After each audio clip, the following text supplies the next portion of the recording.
to meet you, Mr. Crane. Thanks. Sure. I'm yes. Samuel. Okay. Hey, Samuel.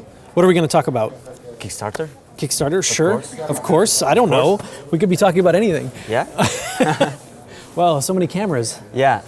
Right. I'm going to explain you why the cameras. Okay, sure. We are doing a documentary about video game development, and we are filming how we are doing the game right now. We started with a famous YouTuber here in Spain, and I'm a developer. So both of us, we are trying to explain how an idea could become at some point a video game.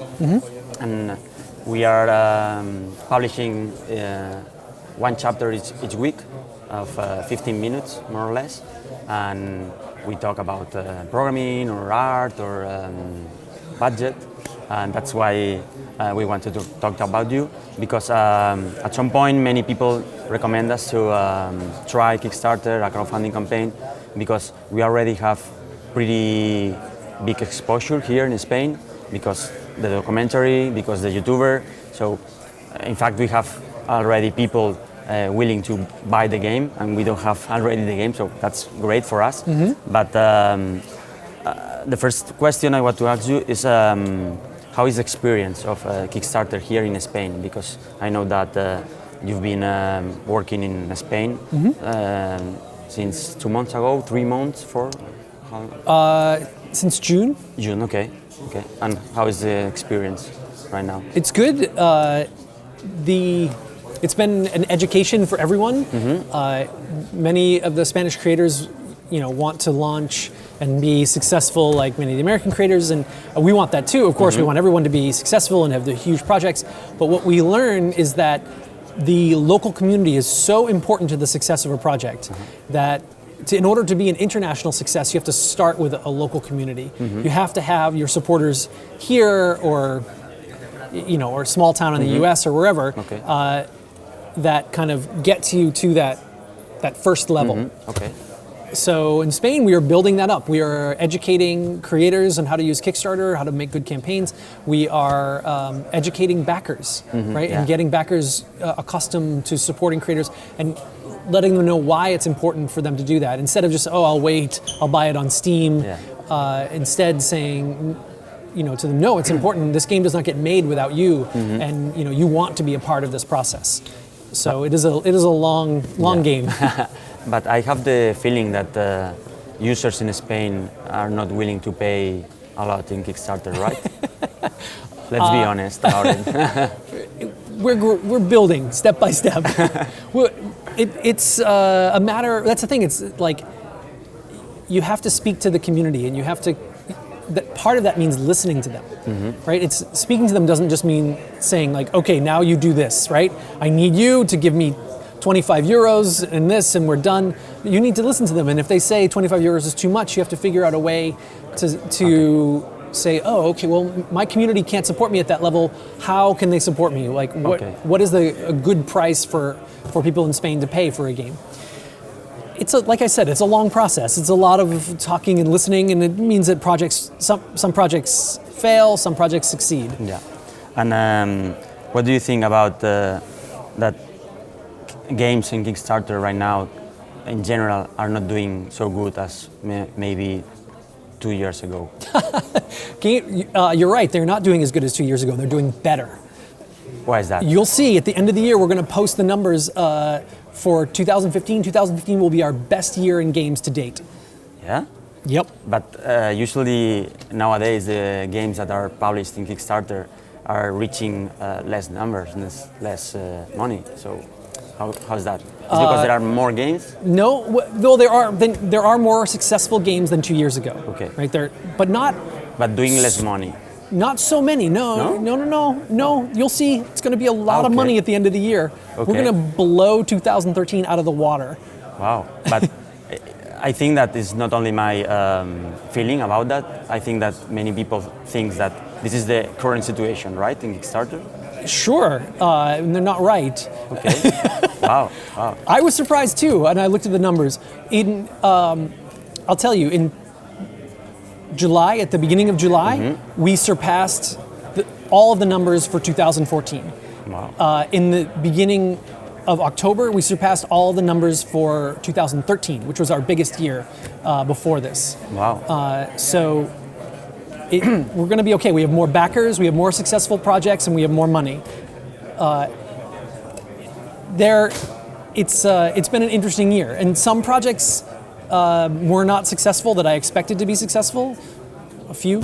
Some maybe were not as successful as I expected, but there are other projects, and not just big ones either, not just Shenmue or Bloodstain, other projects that just succeeded just fine.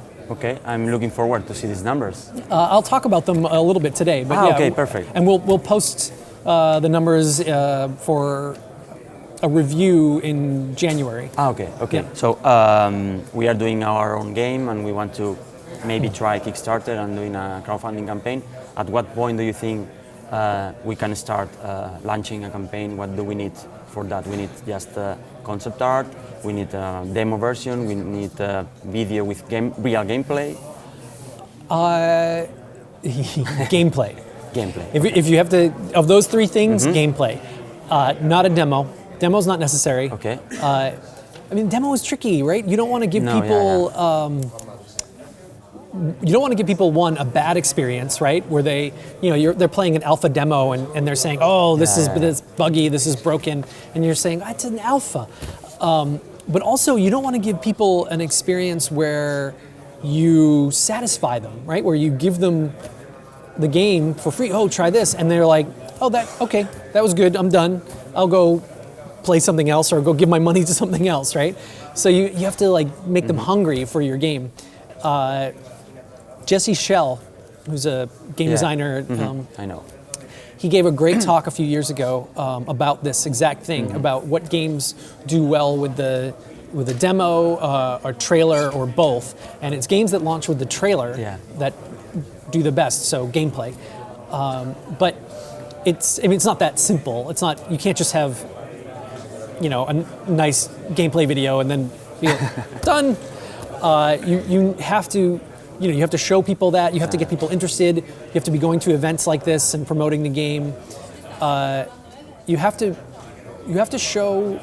be prepared to show your backers that you care more about this game than anyone else.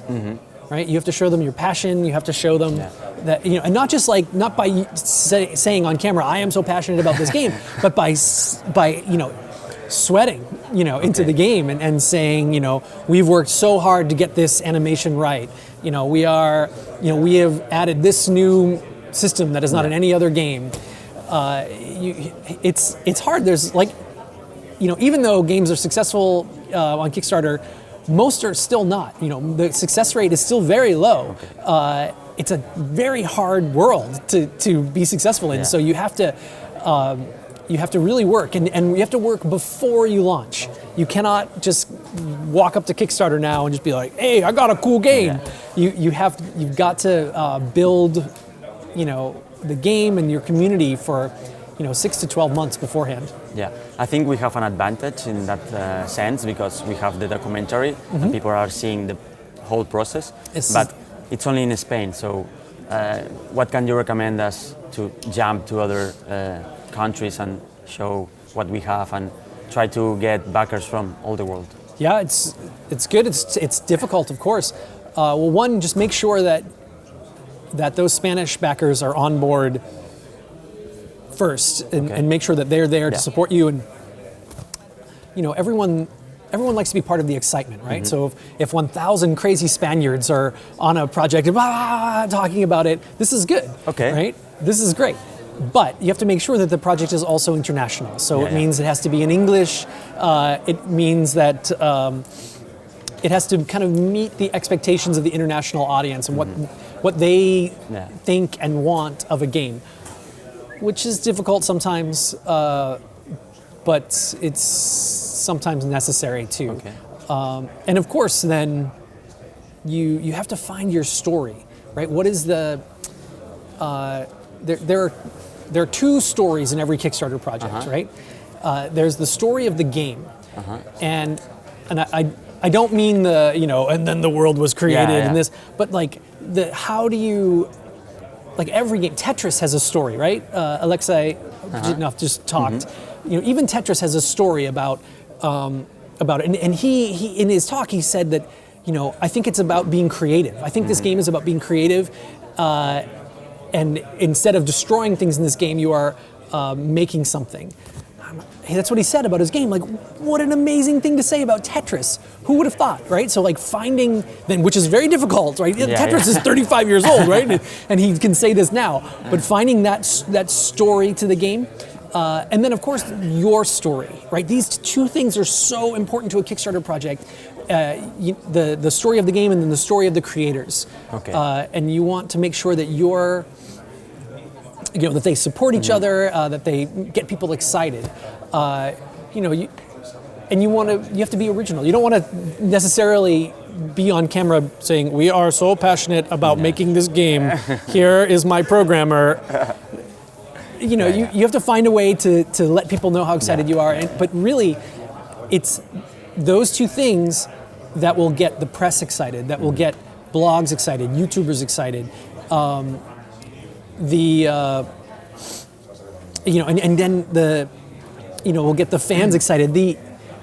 There was this crazy, what it was like, I can't remember what it was called, like Black Sails or something. But this crazy ship-to-ship combat game, like Age of Sail, pirate ships in the Caribbean, launched on Kickstarter earlier this year, maybe late last year, failed.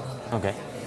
Really early alpha prototype and kind of models doing this, and it just looked kind of weird, and just it obviously was very early. I mean, and I was like, it could be fun, but it was very early, hard to tell. They relaunch, and they got alpha playtesters on, and they did a similar video, and the alpha wasn't much better, right? Still kind of, but they had voices. They have people, voice dubbing, ventrilo, just like as they were playing, they were on team chat. Okay. They were on team chat. So they recorded their voices playing, and these people were having the best time, but they were having the best time with the game as it was. Like, they were not pretending, right? The game was buggy as hell, and so they're just laughing about the bugs and making fun of the game. And people went nuts. Like, people were begging the game developers to play the game, to be involved, because that was their story at the time. Was, hey, we have this cool prototype, but it's very buggy, and we want to make it better. And look, this is how buggy it is, right? That was their story at the time, and they did such a good job of telling it. They got so many people excited. They funded their second version, of the Kickstarter campaign. Wow. Yeah, and they had people begging them to play in the alphas, and they had to explain to people, like, we can't just open it up. Like, in order to play this game, we have to sit on the server and make it work, like, because it's so broken and buggy. But they got everyone so excited about it because they really did such a good job at kind of opening the doors to their hearts. It's a great example, and I think you help us a lot. Sure. I think we don't have much time, so thank you very much for your advice. Oh, my pleasure. Yeah, I hope it helps. Yeah, I hope that maybe next year, 2016, we have our own Kickstarter campaign. Sure, we'll yeah. see. Okay. You should contact me. Okay, Yeah. I will do. Okay, Great. Thank you. Sure.